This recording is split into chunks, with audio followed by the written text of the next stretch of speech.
windows, all containers of herbs planted in a brightly colored ceramic bowls lined the large kitchen window. Catherine and Barry had only been married 7 days and were just getting back from their honeymoon. She knew he had picked out a house for them, but she was unprepared at how wonderful her new home was. Barry's job had transferred him to had transferred him to California right after they started dating, but he had flown home faithfully twice each month. While Catherine knew that she would miss her family and friends back in New Jersey, there was no doubt in her mind that Barry loved her and wanted to make her happy in their new life together. Some of Catherine's friends had teased her about waiting so long to get married. "You'll be an old maid before you know it," they teased. Catherine understood now that she had done the right thing by waiting. It may have taken her longer to get married than her friends, but God had provided her with a godly man. Christians, the bride of Christ, can look forward to a wonderful home prepared by our Lord. How does thinking about Christian heavenly homes affect our daily outlook? All right. So I got excited thinking when I saw the title of this lesson and was ready to go, or thought we would be going into Abraham's story. I know what it is to move to I know what it is to move to a new city. I moved here 5.5 years ago, June 14th, 2017, and came on vacation. And day 4, I heard God's voice, and I called home and told my family, change of plans, because I had actually been in the process of moving to Woodbridge, Virginia. And I told them, change of plans, I will be moving to Las Vegas, Nevada. Exciting, everything was new.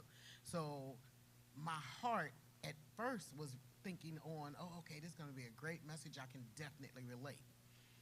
But then as I began to read and truly understand, this is about her marriage, her husband, and the new life that she would begin with him.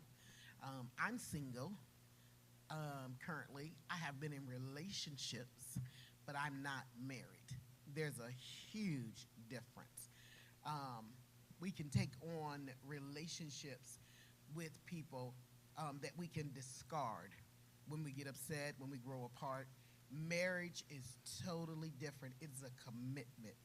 So when we look at her moving to California, getting into a new home, her excitement about being in that home, yes, she's excited about that, but she's even more excited about the godly man that God has chosen for her, and how he has given provision already to assure her that this is a good marriage, the right thing. That's good. That's awesome. Anybody have any comments regarding the question? If you wanted to read the question again. How does thinking about the Christian's heavenly home affect your daily outlook? How does thinking about a Christian's home affect your daily outlook? We have been in a Bible study as we meet every morning, shameless plug, at 6:30 a.m. in our women's group. Online, we can get you the phone number. If you're online, please just type it in, and we will make sure that you have the phone number to call in. But we meet every morning at 6:30 a.m. and then again at 7 for study. But we have been studying about the church. People reflect the church to the building. That is not the church. The church is each individual. We are the church. So when we think about the Christians and how it affects our daily life and thinking about a new home, it affects me, because I'm one that I'm kind of picky. I like things in place. I like an elegant home. I'll never forget, my sister came to my house. I had just moved in, and she said, "Ooh, where are your drapes?" She didn't even call them curtains. She knows I like to drape things. She said drapes. Yes. So, you know, I love exquisite window dressings in my home, and my table must be set. Okay. Even when we're not sitting there. I love an exquisite dining room table. So when I think about going home to the home that God has prepared for me, that means I got to tighten up my daily walk.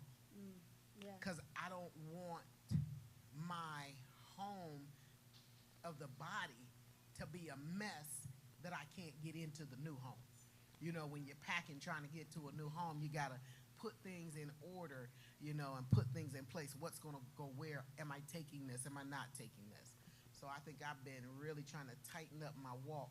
Me and Eric, it's so funny that you brought that up. Me and Eric this morning were talking about your heavenly home, and I told Eric, I said, you know, nowadays you don't hear people talking about what their heavenly home. I'm going to make it to my heavenly home. I'm going to do this when I get to heaven. You don't hear a lot of us talking about it. And I said, back in the day, I remember being a little girl and hearing the elders in the church, when I get home, when I get to heaven, this is what I'm going to do. And I thought about the words, when I get to heaven, I'm going to sing and shout, and nobody will be able to put me out. You'll look for me, I'll be gone. You know, you think about that stuff. And I told Eric, I said, wow, we don't talk about what we going to do when we get to heaven. We don't bring it up. It's not on a regular day-to-day basis, but in this reading Revelations, how John had talked about the new heavens, this new creation. It's everything that exists here is not going to exist there. It's going to be all new. And I told him, I said, you know, we need to start talking more. What we going to do? Yes, ma'am.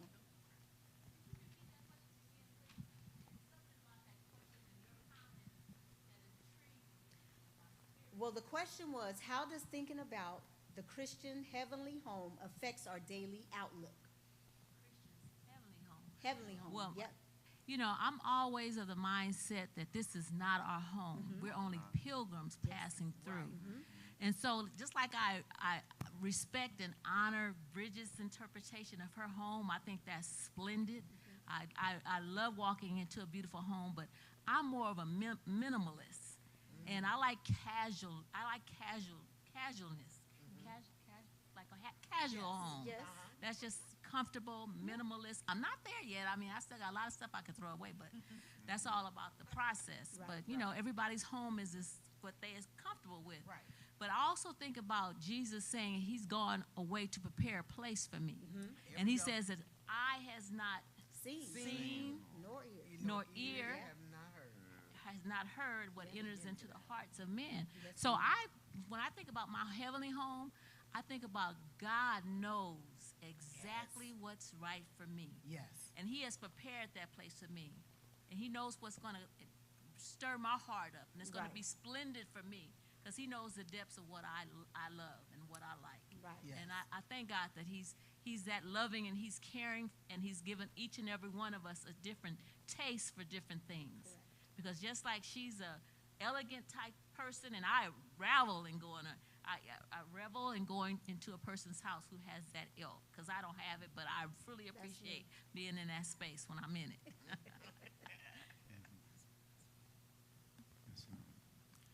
This is my interpretation of the question. I'm answering the question how I understand it. You should actually be preparing now. Yes. And as Pastor Carmen was saying in her speech today, everybody was not called to be married or single, so you have to prepare now. When you enter into heaven, he's going to ask you, what have you done for me? Some people are going to be shocked to know that they failed the test. And he's going to say, depart from me. But you should start here and now. And if you're called when you're single, just live 100% single. If you're called to marry, marry, and it's better to marry than to burn. Amen. Thank you for your comments. Thank you for your comments. Okay, yes, Miss Lisa. And I just think that when we talk about our heavenly home, that the studying on it, where it says we're going to all jointly fit in, and when it comes down, it's not going to resemble the house down the block. Correct. Correct. It's going to be us. Right. Right. We are the new home. That's The right. new And home. we will fit Right. jointly together. So it won't be about my perspective, your truth, my truth, Right. what you like, what you don't. It's going to be about what God likes. Mm-hmm. And so the question was, how do I think about it? I think How about does it affect your how daily does, outlook? how does it affect me? By now trying to jointly fit in. Right. Not trying to always assert my authority, or always being in control, or always doing this and always doing that. More of a Mary spirit than a Martha spirit. That's how it Okay. affects me. Okay. Awesome. Okay, good. That was real good. I want to move to talking about the people, places, and times of the scripture. I'm sorry. Talks about New Jerusalem, and that's the new home. The Israelites of old, along with all of God's people, down through the ages, longed for the coming time when we will live in complete eternal peace. The New Jerusalem, which is talked about in Revelation 21, 1 through 2, was predicted even before the exile ended in Isaiah 65 and 17, and also in Isaiah 66, 22. Devout Jews prayed regularly for the restoration of Jerusalem. Eventually, the ideal of New Jerusalem came to symbolize hope for the Jewish nation. This new city would be a place built by God, where the righteous would dwell with him in perfect peace forever. When speaking of a city, we are speaking of not only the physical infrastructure, but also the people who dwell in that city. In this sense, the new holy city of Jerusalem is symbolic of the church as the redeemed bride of Christ. So that's why I was talking about us being the church, and how everything that I've been studying in the past month has led me up to be able to connect with this lesson on a really intense level. We have to get out of saying the church. People blame the church for everything, but they blame the building and they blame the church as a whole when they talk about people. We have to look at our individual selves as the church. Our spirit man is the actual church. And we have to get to a place where we're preparing to be the bride of Christ. Went through this past week, and my brother is engaged. So in talking with his fiance, because his child passed away, and we went through the burial, and he's now dealing with the grief process. I said, sis, you're going to have to take some blows. Now, I've not been married, but I've been in a relationship. Not just with my ex-spouse, but with my kids, with my mother, with my co-workers, with my employers. So I was trying to relate. I said, sis, you're going to have to take some blows. Not every day is going to be a good day, but it says for better or for worse. Not every day is going to be a calming day, but you've got to make the peace happen. You've got to bring the peace. You've got to encourage the peace. I was saying that to her, and then as I began to read this lesson, God dealt with me on such a level. He said, okay, well, when you going to bring that to me? And it really made me look at me as to how am I working on my marriage with God? Am I bringing the peace on days? My God deal with everybody. Am I praising him to a point that my praise is so elevated on this level, even though he might have to deal with someone else's trouble and calm someone else's spirit, my praise is elevating and encouraging him? I mean, we just assume that God is, this spectacular thing, being, whatever we want to think, because we put him in so many different verbiages that we've made him whatever. And it really made me look at, what do I bring to the table for marriage, for my marriage with God? Am I rising up and putting him first every day? There are some days I have to be honest and transparent. I don't. I'll take off running in a minute because I got a reservation. So I'm up and I'm running. And then on the road, I'm like, oh, God, please forgive me. Because maybe I've seen an accident like this morning. There were about 30 cop cars at the airport. Something seriously happened at TSA. They cleared the whole airport out. Now, while I'm pulling up at 5 o'clock in the morning, and I'm seeing, and I've seen the people way back to Tropicana. That's how far the traffic was back, trying to drop people off. Now, of course, this morning, I got up and I made him first. It's Sunday. But what about Monday, Tuesday? You know, there are times, being transparent, that sometimes I jump up and I don't do that. So I was thankful, you know, that I was in my right state of mind and I was able to then begin to pray for the situation. Because that's what we're called to do as the body, as the church, as the bride. We're called to be a part of our husbands' lives, of a part of our marriage.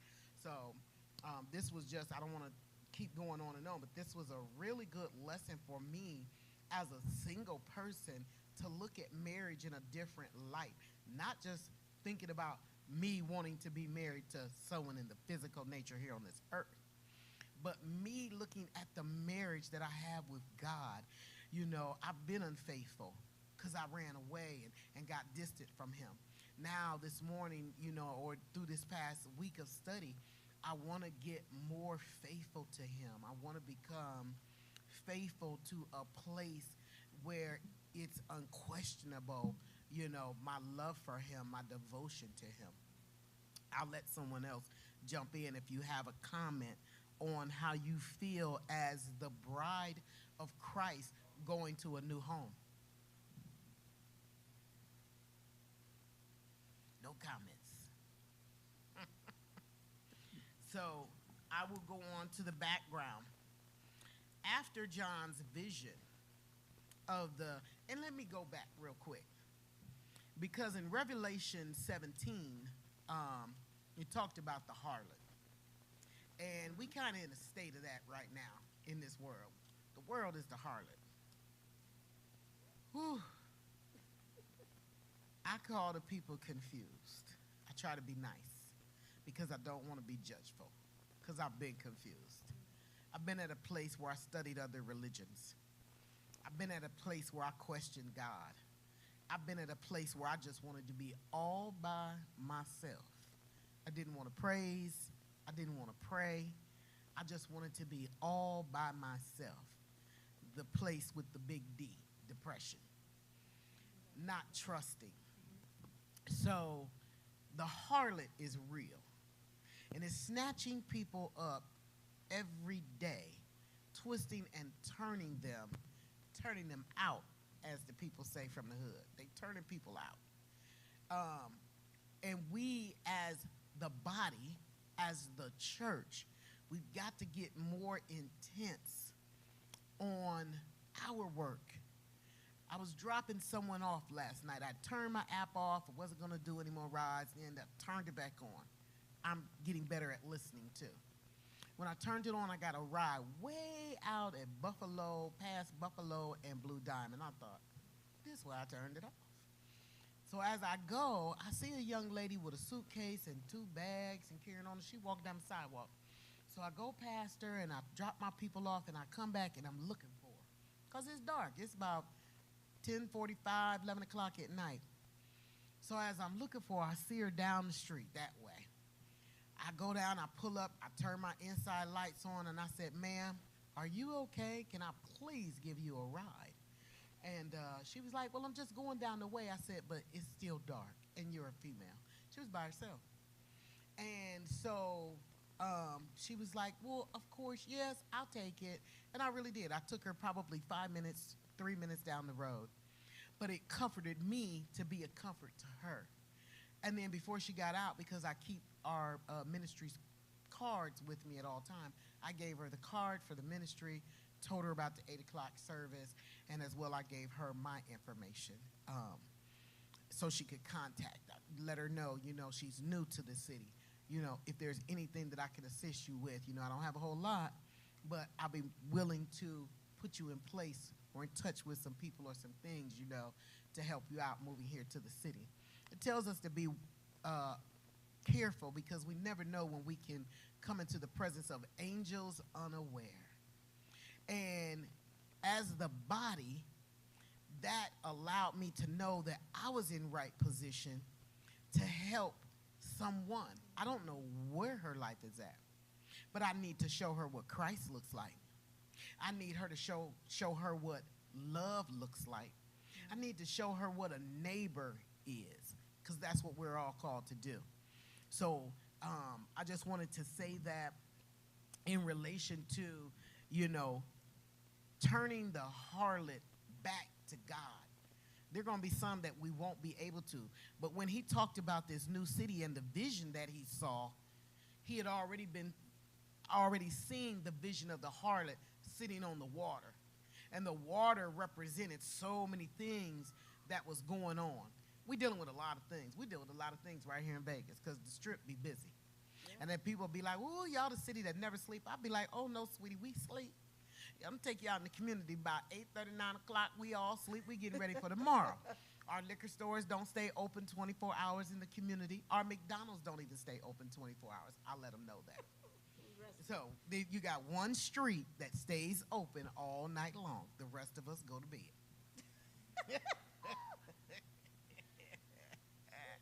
It baffles people. You don't live on the strip? No. No, there's other parts of Vegas. You want to move on to the next one, the foundation? Mm-hmm. Let's talk about the foundation. Yes. In this John, yes, ma'am. We talk about the New Jerusalem. Yes. Being a symbol for hope. This is Dr. Tanya Bryant, a symbol for hope for the Israelites, a city, a place built by God where righteous will dwell with him in perfect peace, symbolic of the church as the redeemed bride of Christ. And that is so true. That's a good point, because I can get going and sometimes, you know, get a little off topic. But in that city, the importance, I think, of us when you ask the first question, how is it affecting our thought process of going to the new city? Here we in chaos. Did y'all hear me tell you that at 5 o'clock this morning, the airport was cleared? It was I really want to say thousands of people standing outside. So the morning started with chaos. When we get to the beautiful city, the New Jerusalem, we're not going to have no chaos. I'm a person, and my sister laugh at me. I can sit in the house, no TV, no radio. When I come home, sometimes I'm just there, dark, and I enjoy it. I sit in my car sometimes before I even go in the house because I like that peace. So when I think about peace, I just really hope I can have my flavored tea, because that's the only thing that I'm going to need besides that peace. But when you think about, now it says, God, we can ask God to give us a peace that surpasses all understanding. Can you imagine not even having to ask for it? Just living in it? No gas bill, no NV energy, no Spectrum getting on your nerves, calling your phone, no bill collectors, no death, you know, no phone calls at 2, 3 in the morning, you know, because maybe a family member was in an accident or something. No drama from the kids in the schoolhouse. No shootings. We will not wake up to murders and gunplay. Just peace. I don't know if anybody else has a thought on that, but that's an amazing thing just to think about. Perfect peace is what it says. Perfect peace. That's something to think about. But that's what we're going to experience, and that's I guess it's the greatest blessing that we can look forward to. One of the greatest. The gold was clear. That's God's glory, shining that bright. I can only imagine, as the songs say, you know. I think of God's glory now, and and my little simple mind just says, Lord, let you get the glory. You know, Lord, let me see your glory. And literally, my simple mind is thinking of his works on this earth, miracles, things of that nature. But God's glory is about like this light blinding me right now. Shining bright. Shining bright. Yeah, let's talk about the foundations. 12 foundations. The number 12, and I'm hoping I can remember this, it's found 187 times in the Bible. So in this chapter, it really keeps going back and connecting the number 12. The number 12 is perfection as well as for God's authority. And so when you talk about 12 foundations, he really wants to set us on solid ground. It goes a little deeper, and you can go ahead. You know what I was going to point out? I like what it said in here about the heavenly city is protected with high fortified walls. Mm-hmm. The 12 gates to the city are covered by 12 angels in order to ensure that the city remains pure and unspoiled. And I when I studied on that, because I'm thinking, why we need walls in heaven? That was I'm sorry, Lord. I'm really trying to get out of that. I'm a questionnaire, but that makes me dig, so I'm hoping that I don't get sometimes in trouble when I get up there, got to ask questions, he be talking to me. But I wanted to know, why do we need walls in heaven? But then the tree of life is there. Yeah. We're gonna get to see the tree of life. We get a do-over to a new home. And in my studying, the cities had walls. And it depends on how high your wall was that people say, oh, that's a great city. That's a great because city. they're securing the area. They're protecting the space. I watch a lot of subtitles. I watch a lot of foreign movies with subtitles. And I notice in some of these movies how a family home is it's surrounded by walls. Mm-hmm. And only certain people either have the code or have something to get through that gate. Right. It's only going to be certain people that can go through. There's only going to be, and you have to make sure that you are right with God. You are in the right place. You are in position to enter in. And I read that and I went, 12 gates, 12 angels. 12 angels. The walls are high. It's fortified. Yes. That means there is something there, but you have to make sure that you are in the right position to get to where you need to get to. Mm-hmm. And then, as we talk about the foundations, each one was written with an apostle's name. Right. They've already gone on before us. Mm-hmm. And we can look back now, we reflect back on the word that they've given us. And I don't know, I took this to mean that we still will be standing on the word, right. In the foundation, and everything. I want to read this. The word apostles in the verse derives the Greek word apostolos,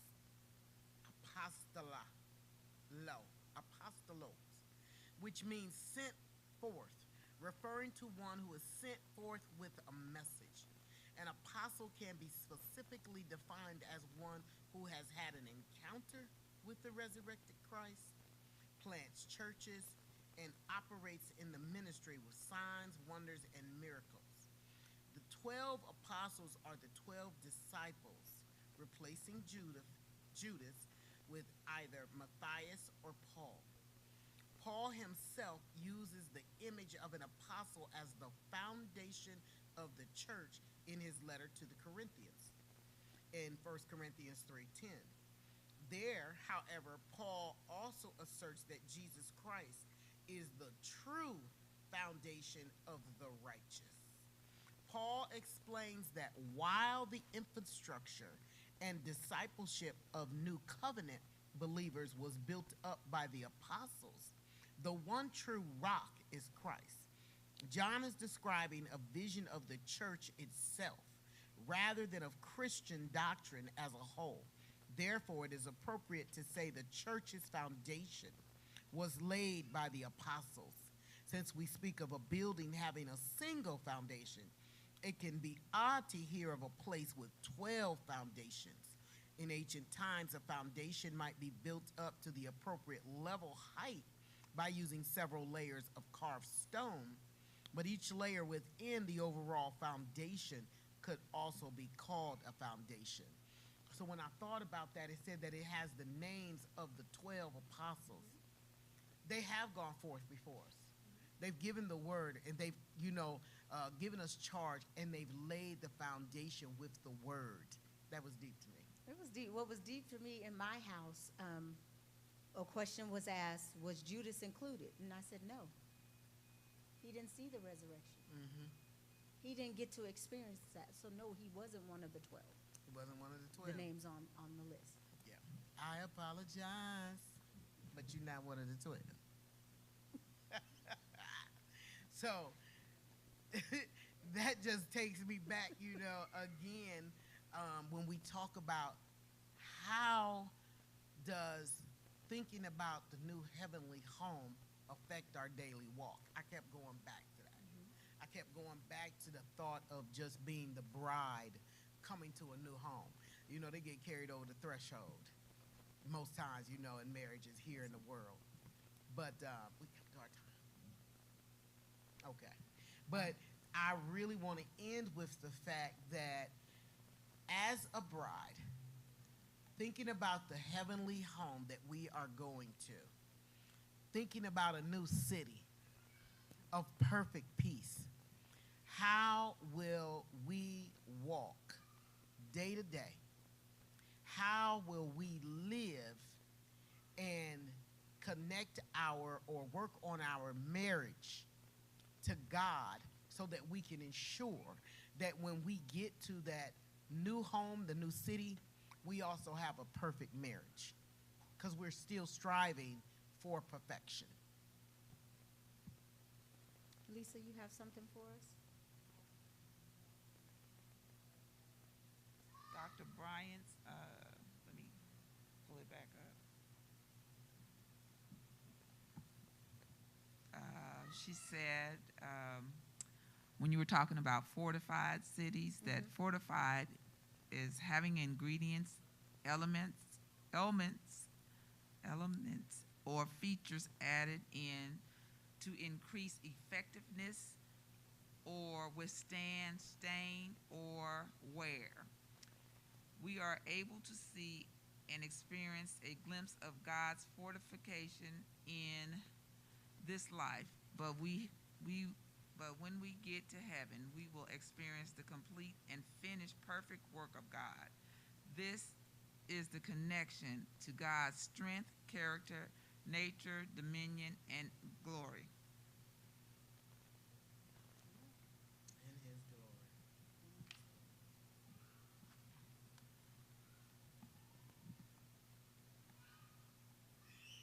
When I just kind of wanted to go back to the stones and the description of the city.